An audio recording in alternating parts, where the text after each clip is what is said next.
중년 그들의 도전은 계속된다. 김욱 2015년 9월 최근에 알게 된 분들 중에 특별히 기억나고 흥미로운 세 분이 있다. 공통점은 첫째 모두 남성이라는 것, 둘째 비슷한 또래의 50대 중반이라는 점, 마지막으로 다들 현직에서 물러났거나 물러날 준비를 하고 있다는 점이다. 편의에 따라 김씨, 이씨, 박씨로 부르겠다. 직함 떨어지고 세상 밖으로 나오면 이름 앞에 남는 건 성씨밖에 없지 않나. 그러니 김씨, 이씨, 박씨라는 호칭은 결단코 하대가 아니다. 인텔리 김씨, 상추 심으며 실내 골프장 사장 꿈꾸다. 김씨는 나와 같은 아파트 단지에 사는 분이다. 아파트 근처에 야트막한 동산이 있어 주민들이 산보 삼아 자주 오르는데 집사람과 운동 도중에 스쳐 지나가며 목인사나 주고받던 게 인연이 되어 안면을 텄다.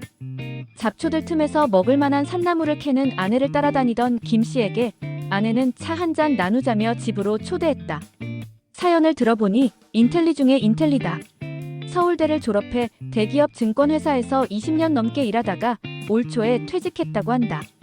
원주에서 대학에 다니는 아이들 따라 집을 구해 이사를 왔고 그의 아내는 새로운 환경에 금방 적응해 집 밖으로 나가 친구도 사귀고 교회에서 모임도 만들며 재미나게 보내고 있는데 자기 혼자만 닭장 같은 아파트에 갇혀 대낮부터 동네 야산이나 휘적거리고 아파트 담벼락에 붙은 손톱만한 시유지에서 모종삽을 끄적거려 상추나 심어먹고 있다며 그는 자신의 처지를 서글픈 표정으로 담담히 쏟아냈다. 아직 환갑에도 닿지 않았으니 벌써부터 그리 마음 쓸 필요 없다. 남자 나이 50대는 인생에서 가장 좋을 시기다. 선배로서 이웃으로서 위로랍시고 말은 그리 해주었으나 본인 스스로 자기는 인간으로서 유통기한이 다 되어가는 듯 싶다는 자학과도 같은 실망감 토로에 나까지 몸둘 바를 모르는 지경으로 분위기가 어두워져갔다. 앞으로 혼자 벽 보고 넋두리나 하며 살 생각이냐고 묻자 퇴직금 털고 주식 팔아서 실내 스크린 골프장을 시내에 차려볼까 싶다고 한다.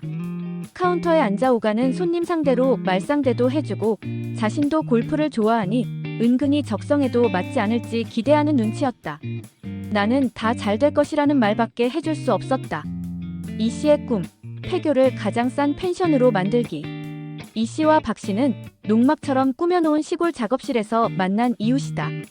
이 씨는 구미에서 조그만 토목회사를 운영하는 사장님이고 박 씨는 대기업 제철소의 설계 담당자다. 두 사람 모두 머지않아 일선에서 물러나 시골로 내려갈 결심을 하고 천천히 준비 중에 있었다. 각자 경험을 살려 토목회사 사장님인 이 씨는 동네 폐교를 사들여 펜션으로 리모델링 중이다. 이 폐교는 건평 300평짜리 초등학교였다.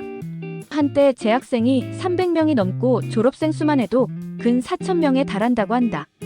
그처럼 아이들 제잘거림으로 시끌벅적했던 학교가 세월이 쌓여 나이 들어가니 아무도 찾지 않는 폐교가 되었다. 그 형상이 꼭 미래의 자기처럼 느껴져 대뜸 구입해버렸다는 것이었다. 아내의 반대를 무릅쓰고 큰돈 들여 펜션으로 리모델링 중인데 이 3년 안에 사업을 정리하고 내려가 본격적으로 시작할 작정이라며 구상하고 있는 계획을 아무 상관도 없는 나한테 구구절절 소상하게 설명하는 표정을 보고 있자니 남아있는 날들에 대한 기대와 더불어 그가 숨기고 있는 두려움도 함께 전해져 왔다. 응원하고 싶은 심정이 반, 그냥 회사를 정리해 통장에 목돈 쌓아놓고 이자나 연금 받아가며 시내에서 편히 살아가는 게 낫지 않을까 동정하고 싶은 심정이 반이었다. 헤어지기 전에 이 씨는 스스로에게 다짐하듯 전국에서 제일 방값이 싼 펜션을 목표로 하겠다고 말했다. 이왕 시작한 일인데 수익을 생각해야 되지 않겠느냐고 한마디 거들자 돈도 돈이지만 자기가 안고 있는 가장 큰 두려움은 나이 들어 사람들 곁에서 멀어지는 것이라고 했다. 방값이라도 싸게 내놓아야 한 명이라도 더 많은 사람을 만날 수 있지 않겠느냐고 웃으며 말하는 뒷모습도 왠지 짠했다. 박 씨의 꿈, 무농약 인삼 재배. 박 씨는 인삼 농사를 계획하고 있었다. 특이하게도 물을 이용할 생각이라고 한다. 인삼 재배에 농약은 필수다. 삼 농사를 짓는 분들한테 들어보니 농약 없이는 안 되는 작물이 인삼이라고 한다. 요즘 같은 웰빙 시대에 인삼의 인기가 드세지는 것과 달리 그 이면에는 몸에 해로운 농약이라는 반전이 숨어 있다. 그래서 박 씨는 좋은 물을 충분히 공급하고 밭의 습도를 병해충이 싫어하는 수준으로 유지하는 기계를 산밭에 설치해 무농약 인삼 재배에 도전해보기로 결심하게 된 것이다. 30년 가까이 제철소 용광로를 설계했던 전문 지식을 살려 밭에 필요한 기계 장비도 직접 설계 중이라고 한다. 빠르면 올해, 늦어도 내년 상반기에는 회사를 나와 전 재산을 투자할 것이라고 용감하게 외쳤다. 아내와 아이들도 적극 동참해주기로 약속을 받아놓았다며 뿌듯해한다. 인삼이라는 게 한두 해의 수확을 기대할 수 있는 작물도 아니고 최소 5, 6년은 바라봐야 될 터이니 굳이 회사를 뛰쳐나오지 않아도 될 것인데 뭐가 그리 급한가 싶었다. 그런데 박 씨의 이야기는 다르다. 젊음을 바쳐 키워낸 회사에서 굳이 필요하지 않은 직원으로 분류되는 것을 못 참겠다고 했다. 이는 사회에서도 마찬가지다. 그가 수익성이나 장래가 보장되지 않는 모험에 나서려는 이유는 남들이 쉽게 할 수 없는 일에 도전함으로써 자신의 가치라든가 능력을 증명해 내고 싶어서다. 그래서 밤새도록 연구해 산밭에 낼 물도랑을 구상하고 기계도면을 완성해 특허 신청을 내는 번잡한 작업과 수고가 조금도 피곤하지 않다고 했다. 돈을 따졌다면 굳이 내 밭을 살 필요도 없이 시골에 노는 땅을 빌려 삼을 심고 한 번씩 농약이나 뿌려가며 6년을 기다렸다가 인삼공사에 밭대기로 넘겨버리는 게 상책이다. 하지만 박 씨가 원하는 미래는 그런 것이 아니었다. 몸에 조금도 해롭지 않은 양질의 삶을 길러냈다는 수고와 노력을 세상 사람들에게 인정받고 싶은 것이다. 자신이 투자하고 희생한 삶의 순간들이 누군가에게 도움을 주었다는, 어찌 보면 어리석을 수도 있는 자기만족이 그에겐 필요한 것이다. 박 씨는 실패가 두렵지 않다고 했다. 막말로 실패해도 산밭은 남지 않겠느냐며 웃었다. 그곳에 초막을 짓고 남은 생애를 자연과 더불어 공존하는 것도 나쁘지 않다고 했다. 나는 실패에 대한 두려움을 극복한 자에게 실패란 그저 국어사전에 등재된 단어에 불과할 뿐이라고 말해주었다. 이 말은 진심이었다. 쉽지 않을 것이다. 그러나 그들을 응원한다. 인생 선배로서, 그리고 은퇴 이후에 시작되는 새로운 삶의 과도기를 먼저 지나온 경험자로서 김 씨와 이 씨와 박 씨의 앞날은 결단코 순탄치 않을 것이다.